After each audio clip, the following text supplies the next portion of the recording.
Everyone, welcome back to the channel. And my guy Jared McCain had his career best night against the Hornets in this crazy game. 27 points on solid efficiency, and we're going to break it all down. He looked like an NBA guard. I was really high on him coming out, and I'm very happy that he's getting his chance with the Sixers.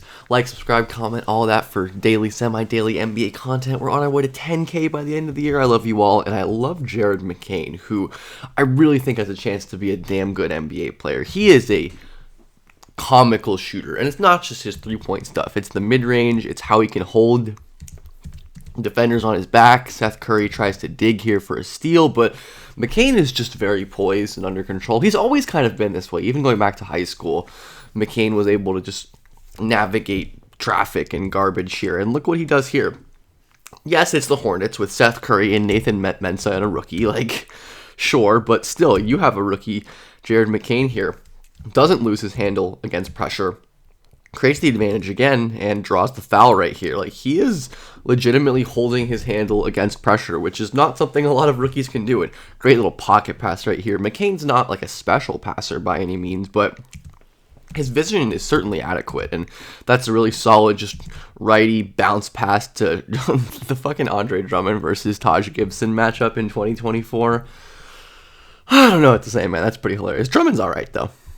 And Gibson still being in the league is extremely funny. Here's working against Miller, and you can just see his veteran craft and patience right here. He's not going fast at all. He's playing extremely slow and controlled, keeps Miller on his hip here, does a little fake kind of half spin, scoops with his inside hand. So damn crafty, and clearly this is working against NBA length, and oh man, the movement shooting is off the charts for a 6'1", 6'2" on guard a lot of the time. He kind of catches Brandon Miller sleeping here. He gets a wide open shot, but look how deep he is. Multiple feet beyond the line, calmly setting into that movement three. He's not necessarily twisting in air like Duncan Robinson, Kyle Korver, JJ Redick style, but he is really good sprinting off and setting quickly. And again, we see the craft as a finisher. He's not the most explosive guy in the world. We'll get to that later, but Drummond sets a solid screen. McCain, again, uses the off foot right here, the right foot, where instead of kind of going right-left, he just goes off the right foot to throw off Gibson's timing. I don't know if Taj Gibson at this age is getting to that anyways, but regardless, it's good to see McCain, something he's been able to do, right, is just to use his footwork to manipulate, and McCain just buries this deep-ass three to end the quarter. He's just a bucket. He really is. The game's about a bucket. Jared McCain is a bucket. There is a certain swagger and confidence that he plays with that is really infectious, and it clearly seems to be people, his teammates, feel that. Again, this third to fourth quarter overtime stretch for him was so good for a rookie in his 10th or whatever NBA game, where McCain, look at how deep he spots up, and defenses have to respect him when he head fakes from 30 feet because they know he'll shoot it. Yes, Seth Curry's not really a defender at this point, but still, good job by McCain. Gets Seth on his hip, and again, fades into a jumper. I don't love that he's never going to be a super high rim frequency guy, and I wonder how that impacts his efficiency long term. But he is a really, really good mid-range shooter, and I think that's going to help a lot. And just his basketball intelligence here, you can see in him. He's not going to end up scoring here, but I really do like the relocation after he's initially kind of stopped up on this drive. He's never going to be an incredible advantage creator as a driver, where McCain just he plays with great leverage. He's really balanced. He's just not that strong, not that explosive, not that long, where there's certain physical limitations that I think he's always going to have. Obviously, I think he can be a great NBA player. Once again, we see him handling pressure pretty well. He, almost loses the ball here, but Mensah and Cody Martin hard trap him, keeps the ball, finds Drummond on the short roll, who ends up scoring over Grant Williams there. He is poised, that's just one of the words I keep coming back to. Very, very poised, and looks comfortable. He looks like he's been there before because he has. And McCain here just, oh my goodness, down the stretch against Brandon Miller, 6'9". He's going to create space with this little hesitation, spin move, fadeaway jumper that is incredibly clean. I think McCain is going to be able to do this mid-range stuff, hopefully. He is obviously getting them off really well in this game. And oh my goodness, the beautiful stop. You see all the footwork tricks he pulls out in this game. I like the Sixers using the guard screens to get the matchups they want. Josh Green is a much better perimeter defender than LaMelo Ball, so they use Kyle Lowry as a screener to force this matchup, even though he doesn't even really set a screen, and the Hornets did not have to switch this at all, but they do anyways. They get kind of mixed up, and McCain, beautiful, like, scissor stop. I love this hard pound dribble with that, like, stab front foot into a little scissor, and you set up for the pull-up. One of my favorite personal moves. I just really enjoy when players do that. I like doing it myself when I play.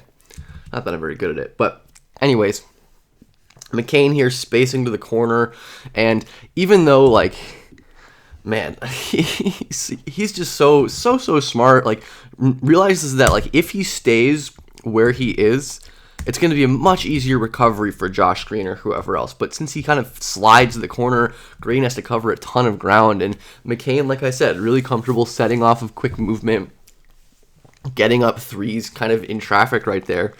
And I have a lot of belief in him as a shooter. He doesn't get blocked by Grant Williams here. He struggled a little more in overtime with the length of some of these defenders. Not the highest, quickest release in the world. So also just a nice play by Grant Williams there. Again, switched on to Grant Williams. Isn't able to create really any separation and almost gets that shot to go in. Like, that's a shot that McCain can make, but against like a bigger, stronger defender in Williams, right? McCain isn't going to be someone who can just roast switches, I don't think, especially not without a screen. Like, that's what the Hornets were trying to do to shut him down here. It's not like LaMelo is going to be doing much, and, you know, there's no one else on the floor that's small. So even like Grant Williams, who's a forward, right, can slide onto McCain and bother him with his size and his length. And that's just going to be a thing to monitor, right, for how much usage McCain can carry long term. Like, is he always going to be like a bench guard or microwave bucket getter? Because, like, he gets Grant Williams right here, right? It's not a huge advantage, but the little hesitation, the scoop, he's so good with those, like, inside hand scoop layups, and he's talking. I love this, man. He's such a fun player. And McCain, I don't think, ends the game with the best plays in the world. Like, gets downhill and takes a tough shot in traffic that Oubre is able to rebound, I believe, there. But, again, you can see the inabilities creating advantages. And, like, they're asking a rookie to be their, like, lead guard handler down the stretch in overtime because Paul George is not on the court and Maxey is hurt and Embiid is hurt. And it's understandable that he can't step up to the call every time. But I think McCain did a really remarkable job regardless, given the situation and given how he was thrust into this creator role and has been over the last couple games. Like, ends the game getting poked by LaMelo.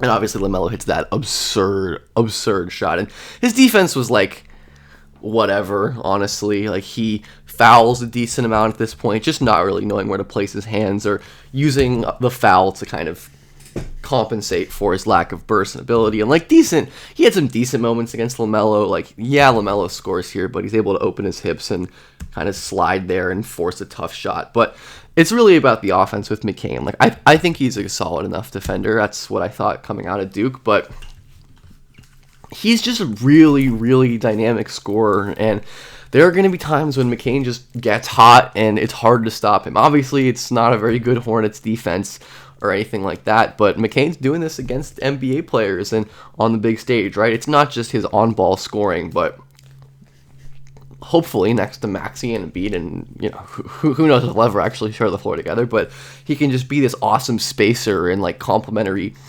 guard handler. And he's shown that, like, he can lead bench units and he can create offense and be a spark when he needs and shoot off of movement. Just, like, such a versatile, fun player who, yeah, might not ever be like a real star, but I think is just going to be a really good, solid NBA player for a long time. And hey, the Sixers got a good one. They tend to do good with these, like, smaller combos recently, and I think McCain's going to be one of them.